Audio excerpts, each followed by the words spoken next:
Hey everyone, my name is Sam. Thanks for checking out this video. If you get to the end and liked it, then give it a thumbs up, hit the subscribe button, and the bell notification button. I'm sorry if it's loud. Of course, when I started to film, my neighbor decided to do laundry, and it looks like the dogs are falling asleep now, so be prepared for Watson snoring. But I wanted to tell you about the books that I read this week. I read a total of 4, and actually enjoyed all of them. So first off, I read Sassenach by Dimitra Brodsky. This was out of my general wheelhouse. It's more of a contemporary murder mystery sort of thriller, mostly. And thrillers are just not something that I normally read or watch or consume in really any capacity, because I am a terrified human of like everything, like especially clowns and like things jumping out at me. Just hard pass on all that life. I basically became a hermit when the movie It got re-released, because I'm not doing that to myself. But this was just, my friend Melanie recommended it to me. No, she didn't. This was just, I think I like impulse purchased it off Book Outlet a while ago. And I think my friend Christy read it and enjoyed it, so I figured I'd give it a go. So it centers around Theo, who is like nearing the end of high school. He's on the swim team captain, but he's not a particularly outgoing person anymore, I guess is the easiest way to say it. He's really into sports and want to finish the school and go on an a sports scholarship to Stanford, where his mother went.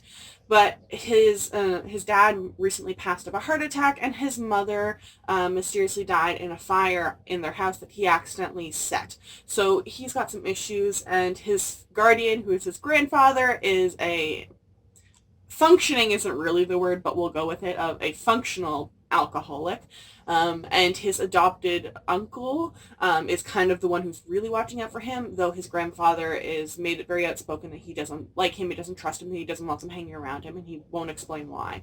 So it follows this Theo meeting this girl, and they have some overlapping storyline traits, their parents, mothers especially, being dead, and then finding out exactly why his grandfather and his adopted uncle don't get along. And the ending is chaotic, for sure. I don't know that I really saw it coming, because I don't know the tropes of like thriller genre, really, for the most part, right?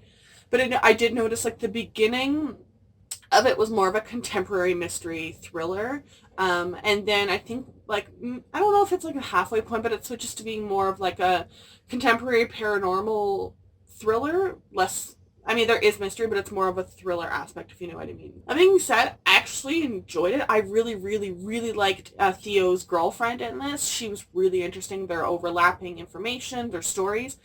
I kind of wish it was a little bit longer and we found out more about her. I liked who the villain was. It was a very weird, if you like just read like and get the feel of the book at the first chapter and then read the last chapter, it's like polar opposites.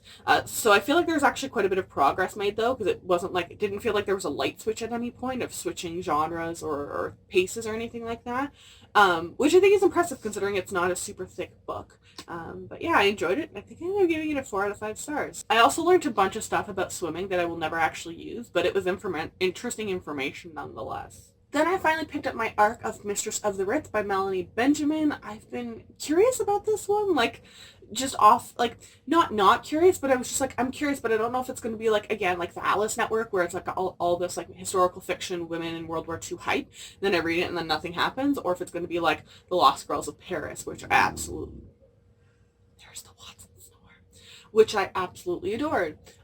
This is kind of somewhere in between. So it's set at the Ritz, which is this kind of bougie luxe hotel in Paris, right at the beginning of, well, a little bit before the beginning of World War II. And they are actually, this is like real history, they were occupied by the Nazis, the hotel specifically. So they had to like literally, whilst being like suppressed and like spied on, had to literally serve the Nazis in the hotel. And so it follows the Mistress of the Ritz. She's the wife of her name's Blanche. She's the wife of Claude, who is the manager of the hotel. And they have this really interesting relationship with the hotel itself and everything it symbolizes throughout the whole book. And I think the most interesting part for me at the end was the author's note, as well as the actual ending. So it is based off, Claude and Blanche were real people. I didn't know that until the end when I was reading the author's note. They're, again, just because of World War II and like a lot of burning documents and missing things, especially when you get occupied, especially under the Nazis. So we don't have a ton of information about them. They also weren't like super like prominent people in a resistance or anything like that. But it talks about like the resistance of people in France, which was really interesting. I'd be interested in just a whole book on how hotels, especially, or like the hospitality industry and restaurants, customer service worked while in France, working to literally have to serve the Nazis, but while resisting them, like the passing of notes and information. That would be incredibly interesting to learn more about. So I'm going to actually have to look for something like that if there does exist. If you know anything, put it in the comment section below. That'll be definitely nonfiction I'd be interested in reading. There's a lot of reveals, I think, at the end. I think the thing for me was like, it's very of its time. Like there are a couple of the time where it's normal for them to have affairs, like for the men to have affairs. They have the wife, but like he's telling her up front that he's going to have an affair. So Claude is like a really difficult character for me, but again, it's very smooth and slow. They have a very tumultuous relationship.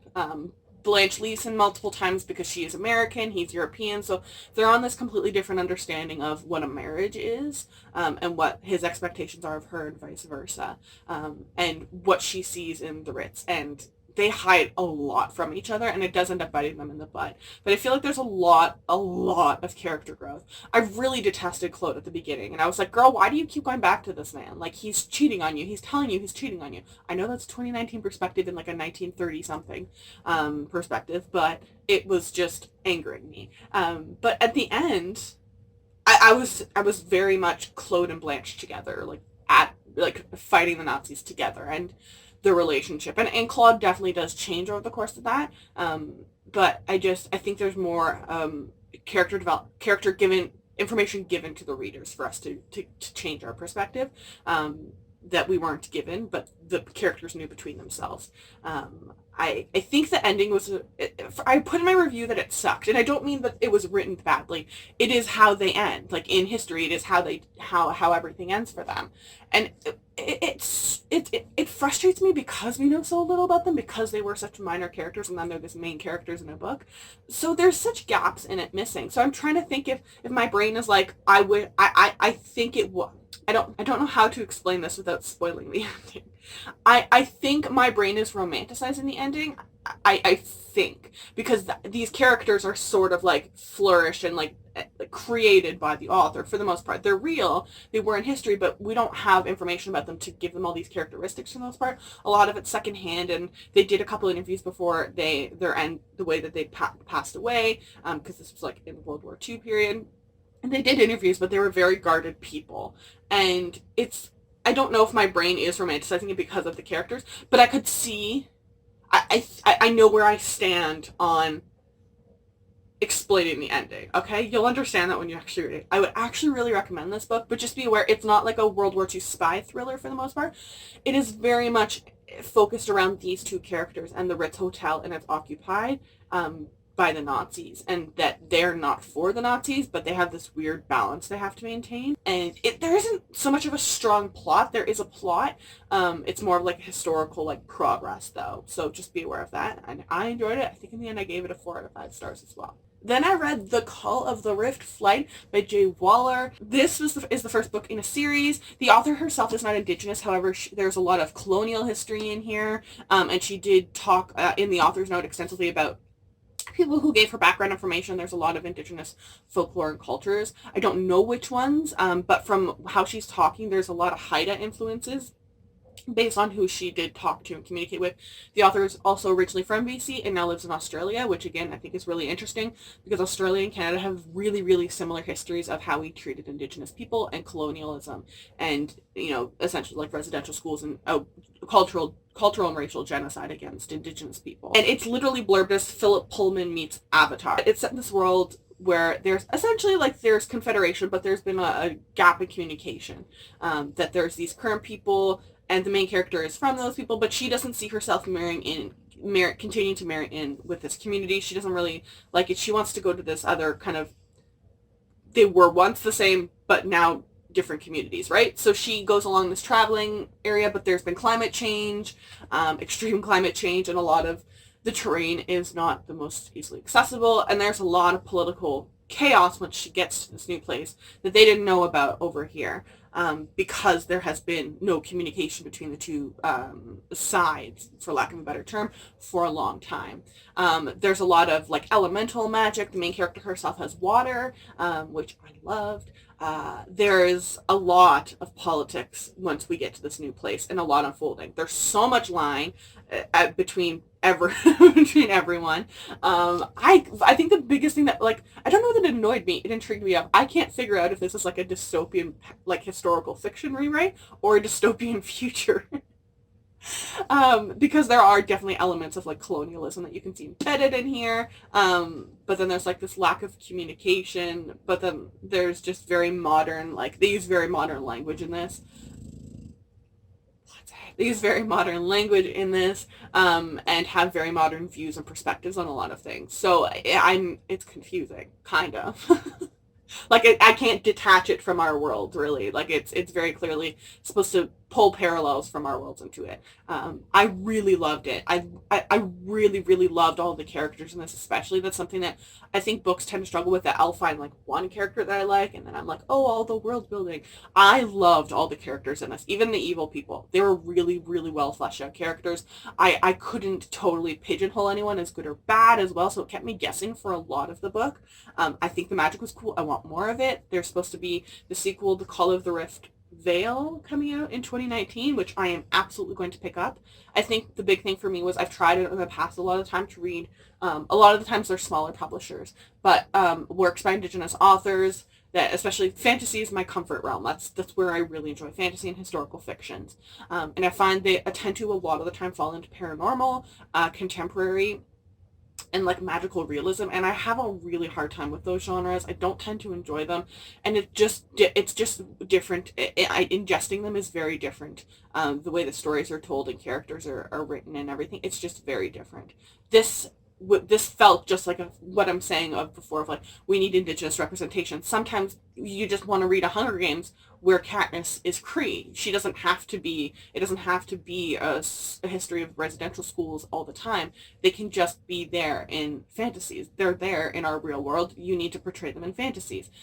And I think this was where it was done well, of like, she is definitely Indigenous, and it's the whole crew basically is. And I loved too that I can't name like specific tribes, but I know, like, I've taken a lot of cultural awareness training and doing a lot of like online courses on Indigenous history, especially in Canada, that a lot of the infighting that we see in here are things that I remember vividly reading in Indigenous history, because they're not all Indigenous people are not all the same. They don't have the same cultures, they don't have the same languages. They're all these, it's like assuming all white people around the world are the same, which we're high-key not. Like, same thing with African American. Like, you can't assume all black people are the same, right? Like, so I think this does a really good job of saying that. And I really wish more authors who are at least passing white. It doesn't say in here that she is Indigenous, so I'm going to assume the author is just a white author. She put effort into it, and she gives credit to the people who helped her, and she talks about where she was geographically writing this book and what communities. And I really wish more, we want own voices stuff, but we need authors who are majority, people who look and sound and were born like me, to have more diverse casts. And I see really awesomely we've had a lot of books coming out from black authors as well as from not black authors with black characters. We have a lot of Asian publications coming out this year, Asian authors and Asian characters. And I really, really still see this big, massive hole of Indigenous characters and Indigenous authors from major publishers. There's a lot of small publishers doing it. They don't really make much money, though, off of it. Big publishers still aren't doing this, so I want more of this. And lastly, this week I also read Fire by Kristen Couture. This is the sequel to Graceling, and it's a companion to Graceling. It's book 2 in the series overall. The next one is Bitter Blue. I enjoyed this so much more than I did Graceling, which I'm really surprised. Graceling was really interesting to me. It's a different fantasy. It's not super high, fast-paced or adventure-y, really. It's just this weird, different thing. And I mean that in a good way. And I think Fire is because I liked Fire as a character more than the main character in Graceling. And I think it was just interesting, this new world, too, going into it, knowing what I know about the Graceling, that they're going into this world. It's not the same world, for lack of a better term, but we have our same villain. And it's I find Fire immensely fascinating. her whole story was interesting. Her character, her growth, everything that she did, I wanted to know more about everything. I was always invested in her, and all of everything that happens to her politically, socially, with her romances. I specifically also love, just like Graceling, I love that this series takes women and then switches up from the stereotypes of we don't all want, nor are we all going to have children. We don't all meet our one true love, and that is the only person we sleep with. We change. Sometimes relationships change. People change, especially after big political revolts where people almost die. The views on sex and women and relationships is just different, and I love seeing a world where that's just part of it. Like, that's just the norm. It's just how it is. It's just a very fresh world, I guess, for fantasy, even though this book is like 2013 publication or something like that. So I really, really enjoyed this, and I ended up giving it 5 out of 5 stars in the end. So those are all the books that I finished this week. I got about almost, I'm probably still, no, I'm somewhere between a third and a halfway through on Priory of the Orange Tree, but that will be next week's review. And yeah, that's this wrap up. I am planning on filming my Tuesday video not earlier than normal, just because of how this month ends. The Tuesday video is not going to be my monthly wrap-up. The Tuesday video is going to be in a Rambling Librarian, and then the week after will be my wrap-up and then my haul video as well. So, yeah, make sure to check the description box down below. I will link all of these books down there, and I will also link all of my social media. If you follow me, I will follow you back.